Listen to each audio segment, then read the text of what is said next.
അപ്പൊ നാളെ പുരാൻ ഇറങ്ങാണ്. എല്ലാവർക്കും അറിയാം, മാർച്ച് 27-ാം തീയതി. അപ്പൊ ഇതൊരു റിക്വസ്റ്റ് ആയിട്ട് എല്ലാവരും കാണണം. എന്ന് വെച്ച് കഴിഞ്ഞാൽ ഫസ്റ്റ് ഡേ ഫസ്റ്റ് ഷോ കാണുന്നവര് ദയവ് ചെയ്ത് മൂവി സ്പോയിൽ ചെയ്തു.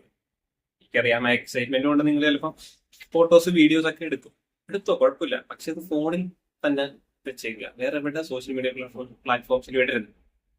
അപ്പൊ നിങ്ങൾ വയ്ക്കും. പിന്നെന്തിനാ സാർ തൂക്കിയിട്ടുകൊണ്ട് നടക്കാനാണോ തോക്ക്? ശരിയാണ്, പക്ഷെ എന്ത് ചെയ്യാനാ?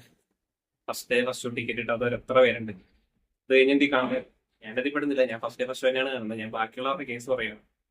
മലയാളത്തിൽ one of the most waited മൂവിയാണ്. അപ്പം അതെല്ലാവർക്കും ഒരേ രീതിയിൽ എൻജോയ് ചെയ്യണമെങ്കിൽ സ്പോയിൽ ചെയ്തിരിക്കുക. സെവൻത് ഡേയിലെ വില്ലൻ പൃഥ്വിരാജ് എന്ന് പറഞ്ഞ ആൾക്കാരുള്ള നാടാണ് സാർ ഇത്. അതുകൊണ്ടാണ് പറയുന്നത്. പ്ലീസ് സ്പോയിലാക്കരുത്. യെസ്, അപ്പൊ ആമ്പിള്ളേരുണ്ട് പെമ്പിള്ളേരുണ്ട്, രണ്ടും കണക്കാം. അതുകൊണ്ടാണ് പ്ലീസ് ചെയ്യണം.